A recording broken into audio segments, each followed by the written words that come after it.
2. Hello, listeners. I'm so glad you're here.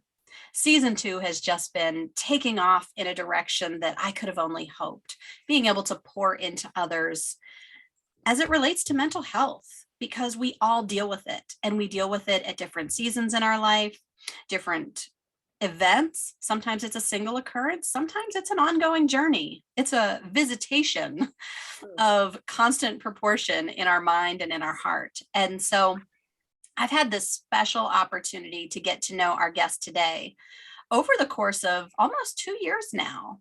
And what happened was we entered the same contest and decided, oh my goodness, I'm going to take a chance and I'm going to submit to get published in this book. And we ended up getting chosen one of 30 out of hundreds. And it just has cultivated this beautiful group we have of fellow writers and speakers who want to pour into the lives of others. And we all have unique gifts, callings, lifestyles. This particular friend of mine has a unique story about her kiddos going off to the military. And I can't wait to bless some of you, because either you've been through that journey, you're about to go through that journey, or you're in the midst of it and you just want to know the feelings that you have are real and you're not the only one. And so it is my honor and privilege to introduce to you Miss Lisa Whitaker. Welcome. Oh, thank you for having me, Crystal. I'm so excited to be here. I've been looking forward to sitting down and speaking with you about this. So anytime I get to spend with you is always a smile on my face. And so doing it one-on-one is even better. Yes, I agree. Now I look forward to our group times together, that we get to sit down with our other sisters in our group and support each other and be resources for each other. It's kind of fun. It's funny because one of the girls, I'm in a group text with some other women who are in a similar life stage.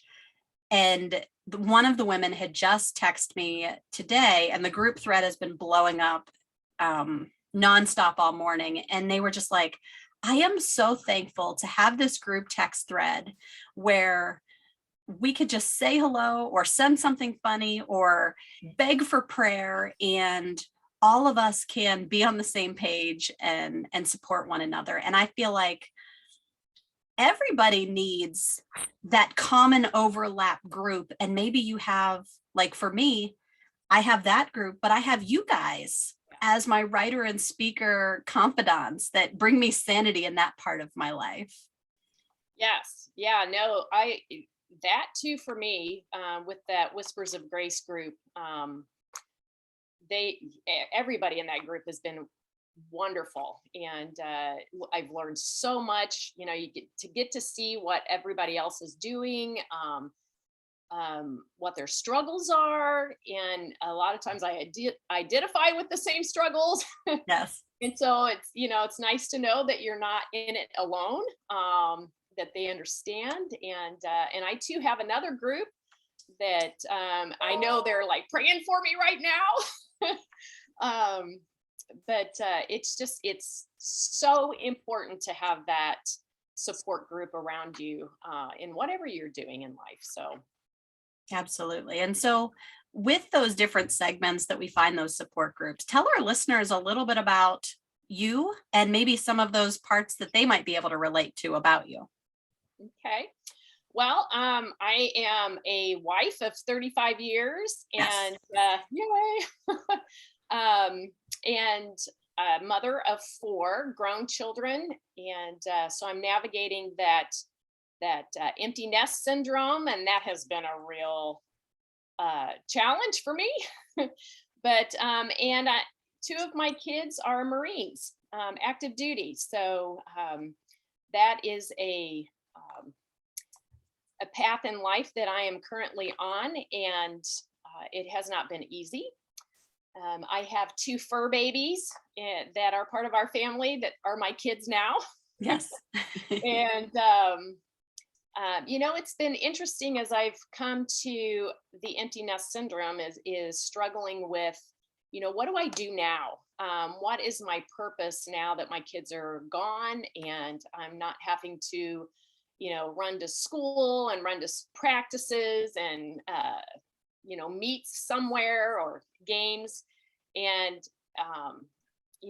God's kind of pulled me around to the writing and speaking avenue. And it all came about when that first child of mine went off to the military. And, he decided back before, when he was trying to figure out what school to go to, he decided instead of going to normal college, he wanted to apply for the Naval Academy. Okay. So you kind of had a little bit of warning. I had a little bit of warning, but I didn't want that because I knew what would come after that. Yeah, I could think of it in terms of, okay, he's just at school, but I know what comes after that school, and there's a contract that he would have to fulfill. And that to me was scary, and I didn't want that for him. I know most people would think, yeah, that's a real honor, and it is a real honor, and I've been able to come on board with that, but it took me a while to get to that place where I could support him and be okay with that decision. The emotions flew. I prayed a lot and asked God to close that door. And when he got his acceptance letter, I was like, wait, come on, Lord, we talked about this. You were supposed to close that door. I prayed so many times for this, Lord. And it took me a while to accept the fact that this was the plan that he had for my son. And now I have two in. And when the second one went in, I was like, okay, here we go again. But that brought about the idea of the book that I've written, Dropping Anchor. And it began as a journal, actually, and just wondering how I was going to get through the years of having a child in the military. Had you been exposed to the military culture prior to this introduction? Not really. My father was in the Navy. My stepfather was in the Navy, but they never talked about it. Okay. It was, I had seen like a picture of my dad in his uniform growing up as a kid, but they just never talked about it. So I didn't know what to expect. And our son was the first generation since my dad to enter into the military. So this was all new to us, and it was scary. I laugh because as he started, and this was just at the Naval Academy to start with,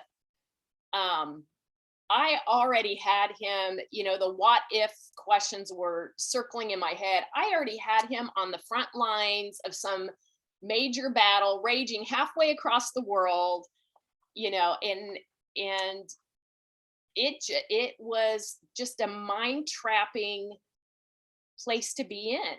And it was like getting on that what if bus or train that was speeding out of control to Destructionville, and I couldn't get off.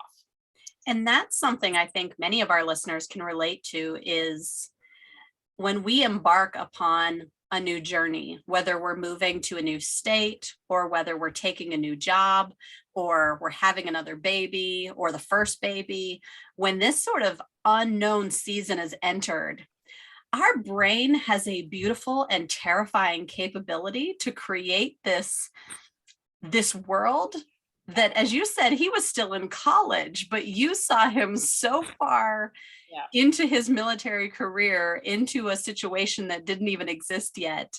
And it was real to your heart and your mind. Yes. Yeah. And I kept trying to figure out how you deal with that. How do you get off that train? Yeah, when it's not stopping, how do you, like, the string broke, the brakes aren't hitting, there's no warning sign, it's like, help. And your guest that you had on before, Lee Wagner, he was talking about raising kids and trying to raise good human beings. And, I came to the realization that, we had taught our sons um, to always put people first, to put Mm. others first, to listen for God's call on their life. And now we were faced with having to let him live that out. And so as you begin to teach them and grow kids up, and you have that idea of how you want them to be, there is going to come a point in time where you have to let them live what you've taught them. It's like, oh, you were paying attention. I know, right? But and that helped. I mean, that was part of coming to terms with, okay, this is where he was supposed to be. He did listen to God's call in his life. This was his plan. And there was a part in there where I just really felt like God said, Lisa, do you not trust me with his life? And I was like, well, yeah, but can we not test that theory? Trust you when I trust you when I can see him and get to him and Right. advise him on his apartment choices. Yes. Which is kind of funny because our second Marine we just had to say goodbye to him this last Sunday. Mm. And so he's overseas, and he did contact us, let us know he arrived safely. He had to get a car, so he got a car. So we were calling all day, about insurance and this stuff. And then he texted me, or no, he called me, and he was lost. He was driving where he's at, but his phone died and he didn't have GPS. And he's like, I'm just driving around out here trying to find a familiar road. It's like, yep. Great. Okay. But as you prepare a package with 5 car chargers for his phone to mail out. That's a very good idea. Yes, he's going to need that. So, but yeah, one morning, as I was thinking about him being gone, and this was back when our first son went, and I just asked God, how am I going to deal with this for the next, I don't know how many years. It depended on what military occupation he went into as to how many years he would serve. But it was like God was just waiting for me to ask that question. And he brought me to Hebrews 6:18-20, and where he talked about having that anchor. He's like, Lisa, you already have an anchor that's going to get you through, that's going to keep you from shipwreck. And I can't tell you how many times I'd read that passage before, but that term anchor, because he was going into the Naval Academy, it just jumped. It was like the neon sign for me. And so I just started meditating on that, and that became the core verse for the road that I was about to take, to travel on. And had you been journaling before that? Yes. Okay. Yeah. I'm a big journaler. Yeah. Love to do that. So it was part of your rhythm that you were sort of outpouring these feelings and these thoughts and this processing. Yeah. And then him just saying, excuse me, we've got work to do in your life. Like, I'm caring for them. I love them. Trust me with your child. I'm about to do something in your life. Yes. Yeah. And part of that, the book, I kept thinking I'm writing it for other people. And I was, for them to hopefully resonate with it. But he showed me that I was writing it for me too, because he had to take me back to places in my life where he had grown me exponentially, and all of that preparing me for this moment in time. And, they were places that I didn't want to revisit. And talking about mental health, there was a period of time that I went through some pretty major depression. And I know the last guest that you had on, you talked about suicide, and I was at that point. Mm-hmm. And he just had to bring back all of these things to say, hey, do you remember when I brought you through this season of life, and how much I grew you in your faith in this season of life? And that was everything that I had to read to come back to those what if questions that were at the beginning of my son leaving. And he turned them around to, even if, Yes.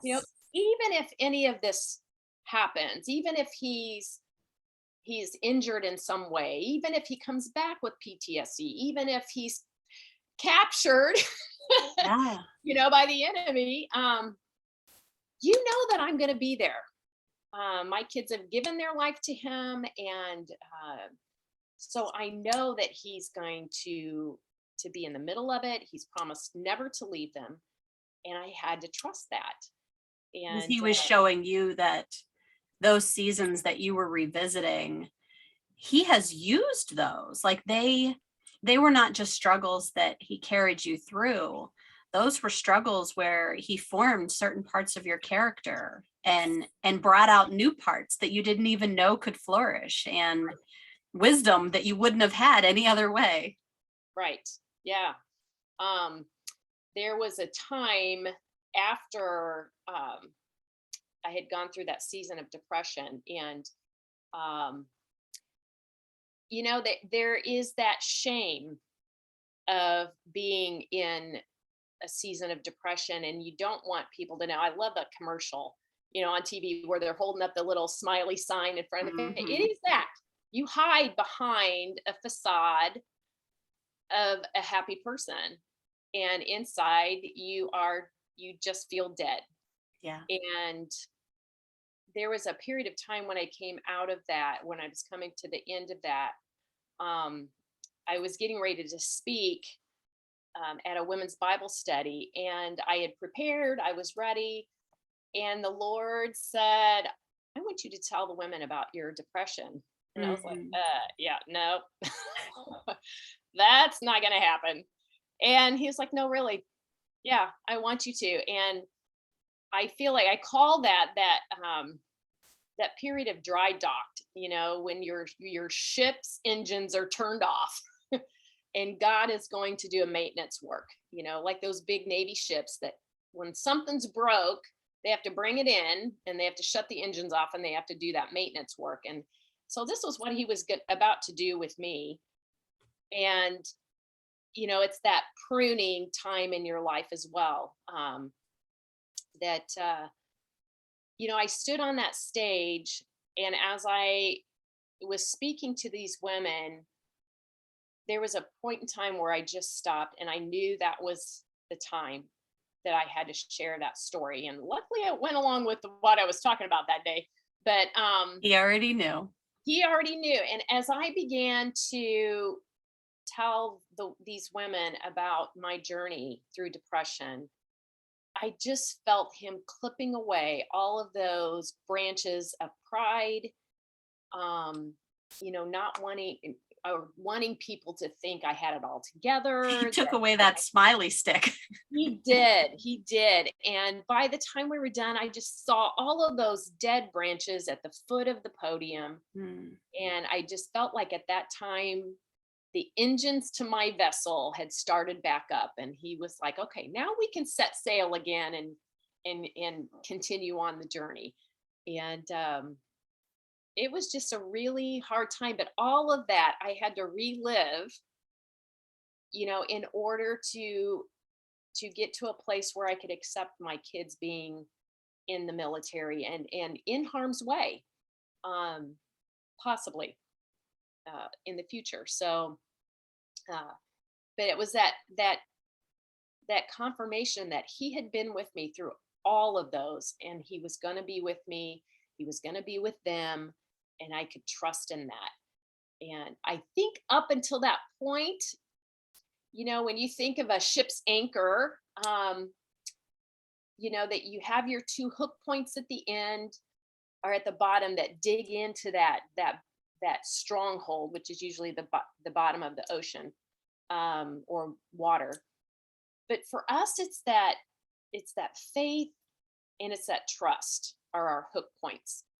And it's that belief. When you have that belief and that something is real, I always use the idea of a chair. You believe that a chair is a chair and that was designed to hold you to sit in it. But the trust in the chair comes when you actually take action and you sit. And so that's where I was in my relationship with God. Mm. I believed that Jesus was who he said he was. I believed that he was the Son of God. But to actually sit in that with full trust, I had to relearn that. Well, So it's interesting that he chose to highlight the word anchor to you, because not only does it hold on and hold things steady, but as you're talking, the thing that I see in my mind is a picture of a cradle. It is sort of this little space that when we are in that dark place, when we are in that struggle zone, we just want to curl up in fetal position and be held or comforted or reassured. And that sort of, when I see that, understanding that we actually not only have to believe, but we have to trust, it's kind of like that cradled image in my mind that says, like, I don't have to figure out the next step. I just need to set my weight, set my trust into that space for him to do what he's going to do. yeah, no, that's very good. And the trust is hard because as humans, a lot of times we're still dealing with the flesh part of ourselves that says run, be scared. And that's hard. I was thinking about the story in the Bible of the disciples when they're in the boat, and the storm comes up and they're like, we're gonna die. That fear of the waves that are rising in their life, and yet in the bow of the boat was Jesus, and Chill. he was right there. And they had already seen him do miracles and work things good in their life, and he was right there. And yet their eyes were on the chaos and the storm that was rising around them instead of on the one who was right there who could save them. The anchor, he Yep. was Right the there. yeah. So and I have to laugh at that story too, because the story says that he was sleeping, and I'm like, who sleeps in a storm where you're getting pelted with rain? I don't Right. know. Apparently Jesus can. Yep. When But when you live according to knowing the Father, yeah, and understanding the depth and breadth of the power that they wield, there's no reason to be disturbed by the wind and the pelting of the water and the rocking of the boat, because that's the only lens that you look at. right. And in our brokenness, the instant someone slams on the brakes in front of us or raises their voice or changes plans, our body tenses up. If we are not actively, and it is a constant process, if we are not actively reminding ourselves that we walk according to his ways, that his ways are not our ways, that this world does not look like it intended to when it was created. Like, we are not in a space where we're just safe and put together and orderly for the rest of eternity yet. He didn't call us home yet. So here we are, freaking out on the boat. Yes, freaking out on the boat. Well, and that's the thing, there's so many different waters of life that every one of us are going to travel. And because I was talking about Navy stuff with my son at the Navy, I used those different water terms, as if, these are our vessels. Mm-hmm. I'm the USS Lisa Whitaker sailing along. And at some point, every single person is going to hit the high seas of life, where storms are raging, um, feeling like life is just throwing everything at you, including the kitchen sink. And you need something and to hold on to during those times. And people will look for anything to anchor themselves to get through those periods of time. And I can tell you from experiences, a lot of those things, they just don't work. No. They just don't work. And that anchor in Christ's love is the only thing that is able to sustain and to hold you together and get you through that period of time. It's funny that when I went through that season of depression, um, where everything else fell away, the one constant in my life during that time was my conversations with God. Mm. And I think if I did not have that, I probably wouldn't be here today. um, Agreed.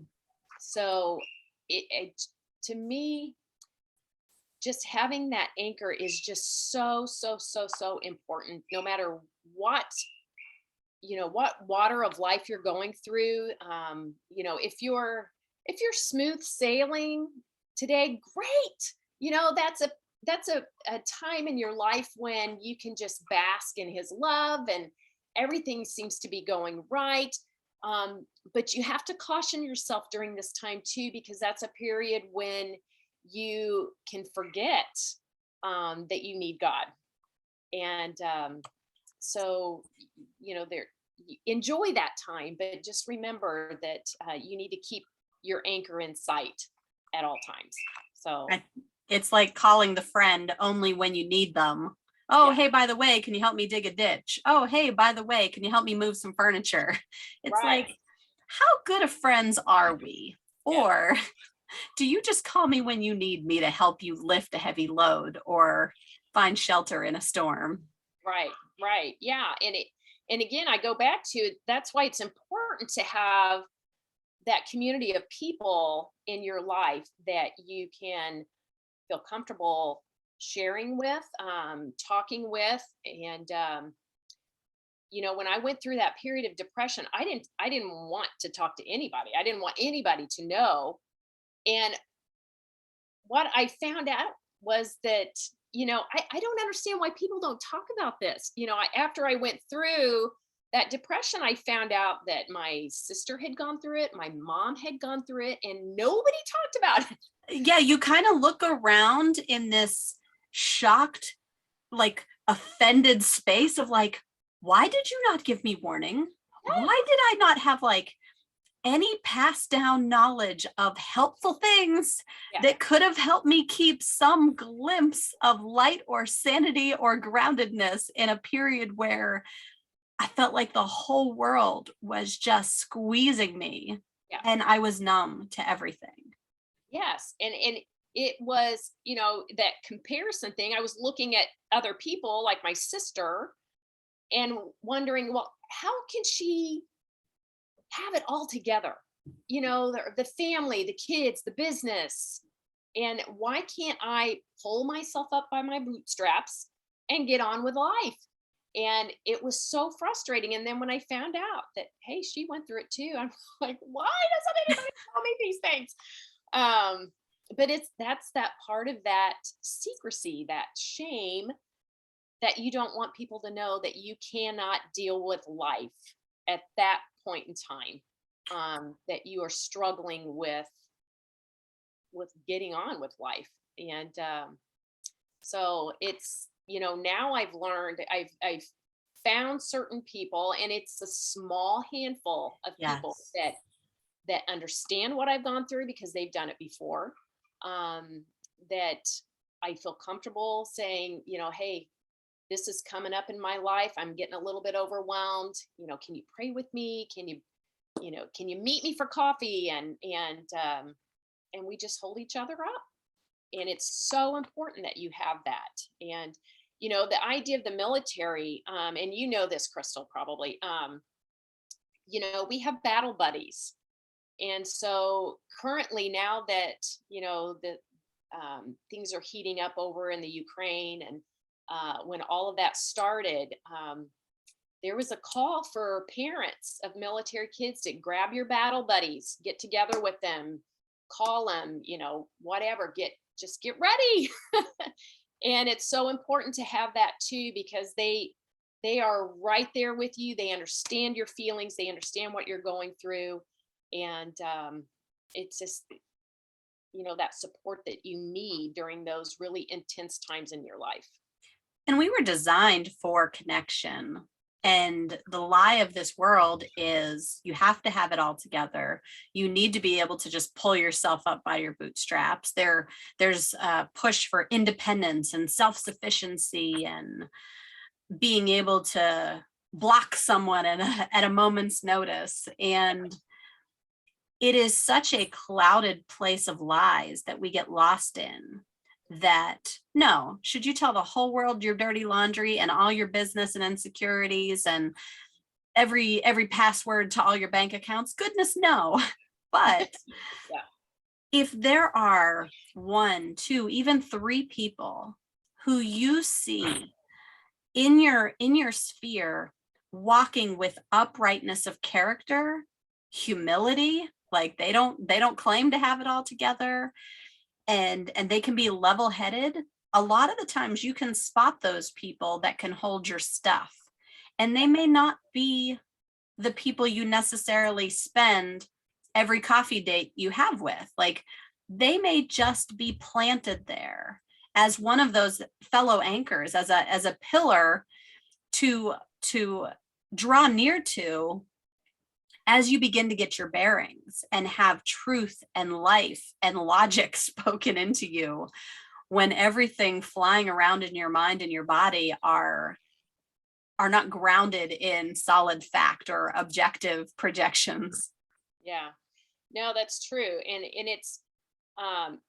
it has been cool for me to see how, after I have gone through a lot of these things, and especially with the military boys, he has put people in my path now who are just starting on that journey as well. And, Yep. I've been able to meet with them for coffee, and they've asked me and confided in me, how they're feeling. And I'm able to say, I know, I'm right there with you. I understand what you're going through. I understand what it feels like. And that has been such a joy in my life. That really has started me on a path that realization of what kind of purpose that he has for me.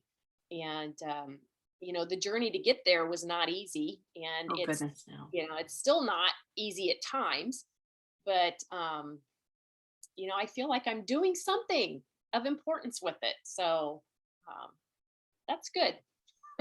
I usually explain to the folks that I would never willingly wish the experiences that I've had, those dark periods, those challenging sort of valleys. I wouldn't wish those on anyone. Right. But what I do see is that each one of them has equipped me to stand within those dark places with another person. They've created a stretch to my emotional bandwidth, my compassion bandwidth, and given me a comfort in the midst of the chaos where, as you said, you can just say, I get you. It may not be an identical situation, but the depth and breadth of that pain, oh, I feel you. And you can just give them a normalization to that chaos they feel inside right now, because you've sat in it long enough. You're like, all right, well, let me sit with someone else. Yeah, yeah. And that's the thing with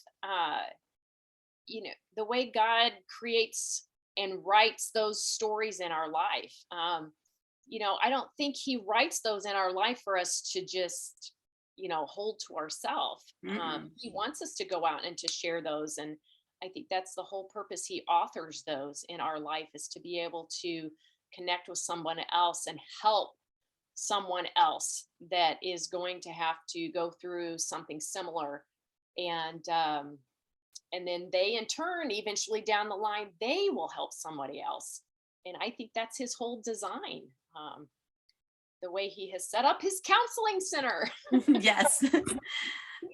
You said something, it's sort of been a theme as we continue talking, and when you brought your hands close, it just sort of triggered this thought of realizing that so many of us, I mean, I was not saved until I was 24. I did not grow up in a home that had faith foundations or a Bible or any of that. And so all of this was new, this idea of God being a counselor, the author of our story, the savior of our life. Like all this was new concepts. But the misconception is that when we trust in Christ, we are now bound by a set of rules and we are limited in our restriction. Like we have restrictions and limits to what we're allowed to do. And realistically, or when something bad happens, it was to us.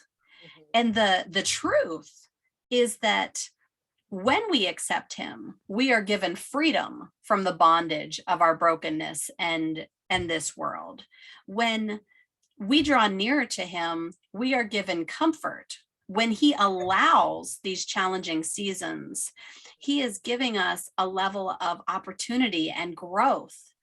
Not like he is the author of our freedom, not so much a God of restriction. And that it's so dynamically different from the preconceived notions I had apart from him, because I feel so much freer. And even when you shared about your depression to this group of women, the weight, you saw the pruning, you could see the dead branches that you had been carrying fallen on the ground, because the reality was he wasn't adding the weight of fear and shame. Yes, it was a scary moment, but he was freeing you for new blooms and new growth and new opportunities that without that pruning could not have taken place.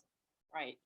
Yeah. And that's in the book of James, and he talks about being joyful, during those, when you have trials and hard times. And I thought for a long time, I'm like, how are you supposed to be joyful? How do you look at a difficult time as a gift? And can you look at it as a gift? But that's exactly what it is when you are walking in a life with Christ, and he lets those difficult times come to you.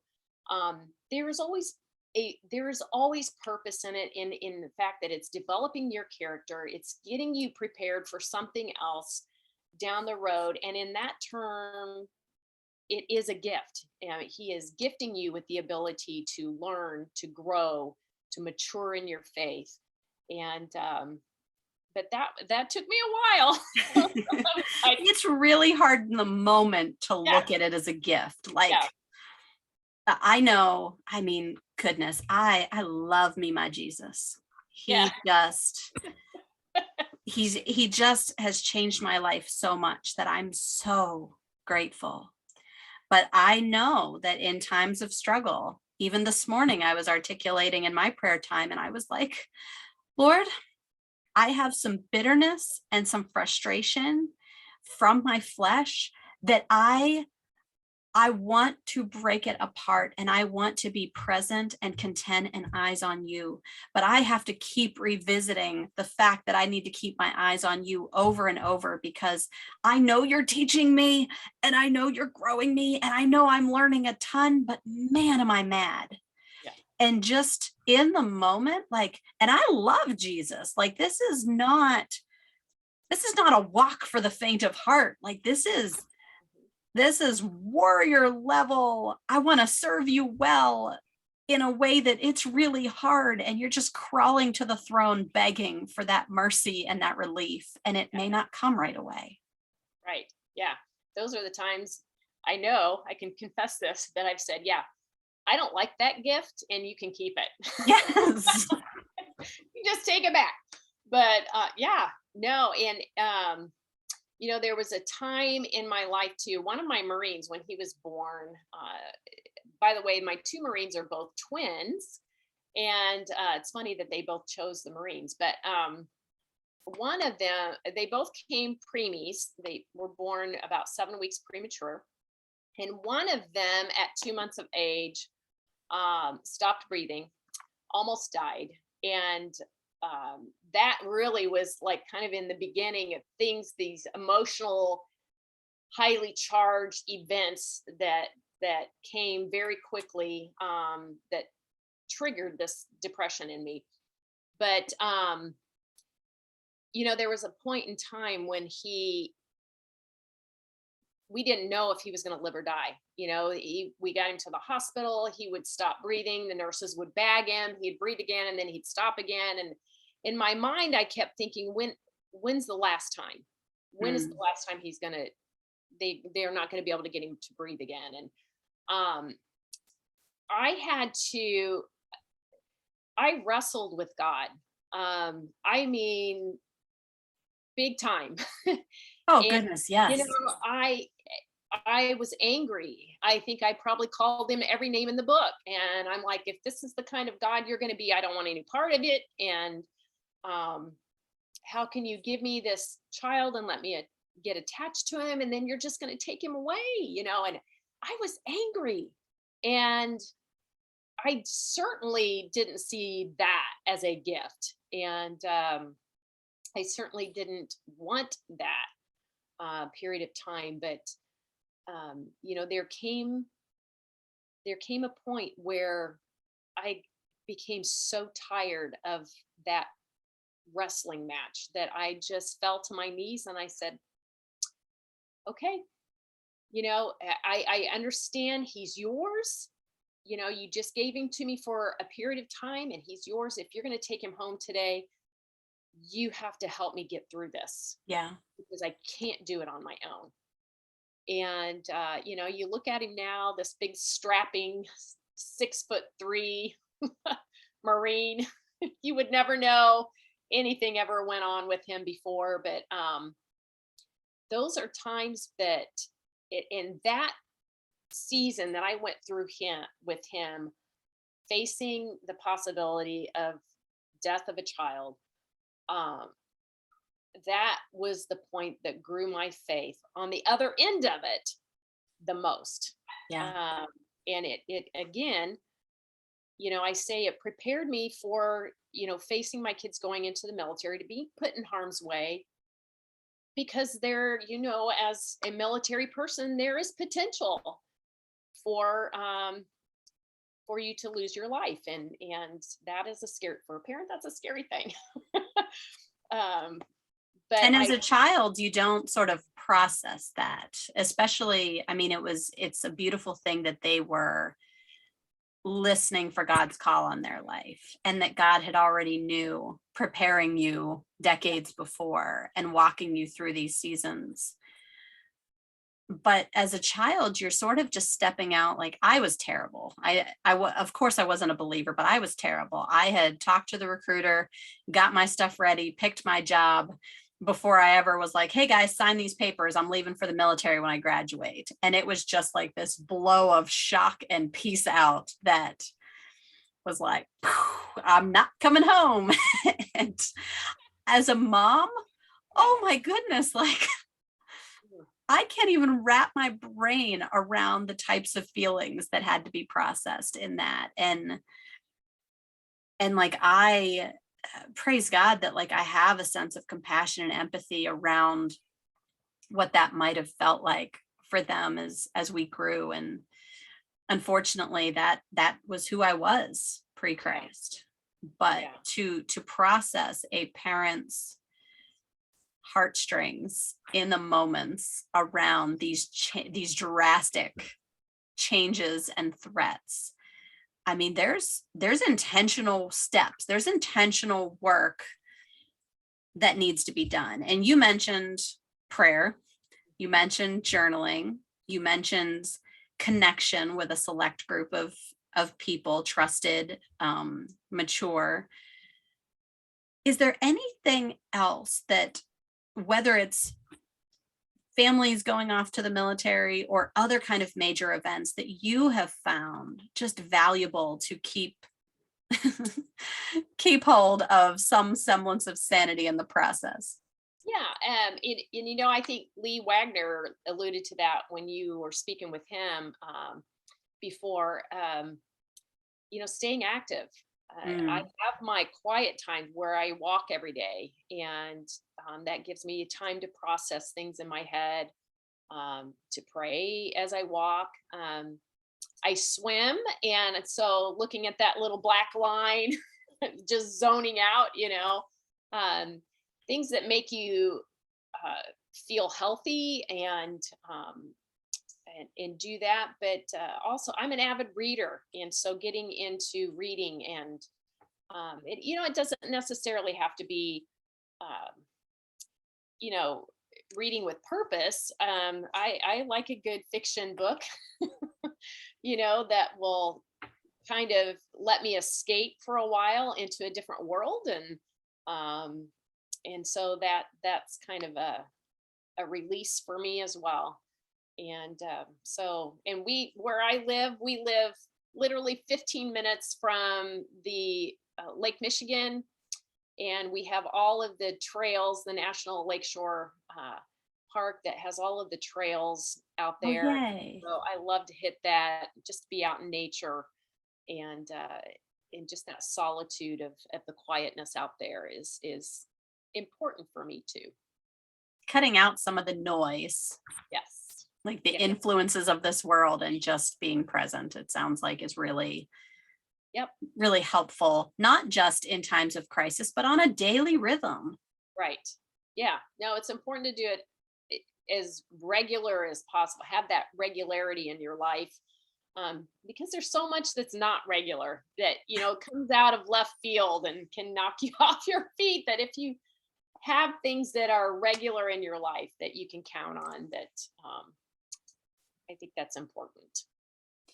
Now, listeners can find the Dropping Anchor book on your website, lisacwhitaker.com, correct? Yes. Yep. But you are also working on a few projects that can't get yet, Right. but they can keep following and staying in touch, correct? Yes, they can. Yeah. I'm currently working on a fiction book. Um, Yay. that has a military thread in it. And I'm looking forward to getting to the end of that story. And then I'm also just started working on a devotional that will be for parents of military kids when they head off. I certainly could have used that when I started down this path, but I think of it, I see it now that not only are your kids being called um, to war, so to speak, but when they leave for the military, you as well are entering a battlefield as a Yes. parent. And so the devotional will be designed um, in that respect, what you can do, getting into some devotions every day that will help you along that journey. And something I've noticed just in your journey is, not only did you have to reflect and go back in order to produce the first book, but by them leaving, it really opened up this call of, because of this recent challenge, this recent season, it has allowed you to sort of pivot into who you are serving as, and what your mission field will now be, or at least will touch, because of this recent journey. So I just applaud you for doing the work it takes to reflect, because that's not easy. Pulling down that little sign and saying, this is me for real. And this is the reality. Like, y'all know this behind your closed doors, but you don't talk about it. So I'm going to talk about it. Yeah. Yeah. That's powerful. Yeah. People just need to not be afraid to do that. And again, it's certain circles, like you said, you don't want to just go out and shout it out to just anybody. No. You want to have people that you can hold in confidence, and so that's important. But yeah, I've always loved writing. I had a second grade teacher that once told me, and I still have this very first book, by the way, during a writing assignment. She said, maybe you'll be an author one day, and Oh, I just never in all those years imagined that this would be a purpose that God would have for me. But it's been kind of cool to see that come to fruition. And I'm like, hey, that's something I like to do. He will use people to speak into our lives that just fit right in with the flow until you look back and you're like, oh, you were there, Lord. Yeah, you were there. That's it. And sometimes in the high seas of life and in the chaos, you can't see him, but you always know he's there. There's that presence, that feeling that he's there, but sometimes you just can't see it until later. I was going to ask you for some final words of wisdom, but I feel like you just mic dropped me. Yeah. Oh. He is. He's there. He's with us. He guides us even when we don't know it. Yeah.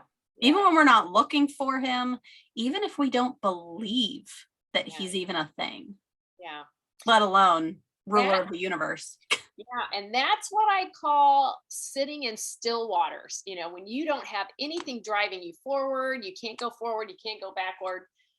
You just feel like you're stuck. You're just sitting there waiting. And in those moments of waiting, things can get pretty crazy. You can start to believe lies that Satan tells you. And that those are times when you can end up in depression because you don't know where your life is going. And you're looking for God, where are you? Yes. And, but he's there. You just have to wait for his timing and wait till he begins to show you which direction to go. And that's not easy. No. I greatly appreciate, I was going to say the thing I appreciate. No, I appreciate so many things about you. But one of the many things that I appreciate about you is your ability to create these word pictures and have this concept around an image. And so I feel like listeners, if you have been listening and this idea of being dry docked or being in the high seas or sitting in still waters, those feelings need a picture attached. Like, check out this book, Dropping Anchor. Like, connect with Lisa and follow some of the content that she's putting out, either at lisacwhitaker.com. Whitaker is with just a K, Whitaker,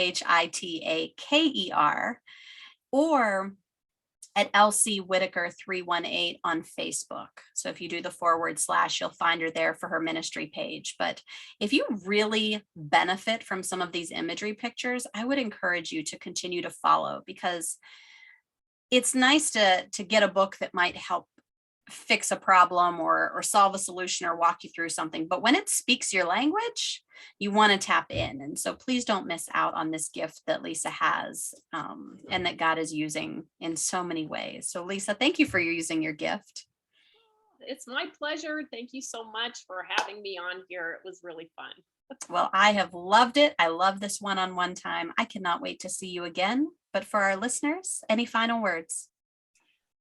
Just hold on to that anchor, hold fast to it, and you're going to get through it. I know you will. Thank you again so much. And listeners, I'm so glad you've joined us. I'm so glad that you've sat through this crystal conversation. I pray that you've been taking notes, and if not, get the book. You know it's going to be something that blesses your life and your journey, whether it's military related or not. There are so many applicable coping concepts and things that have been put into place that I am sure will help guide you along the way when the waters get rough. Take care, everyone.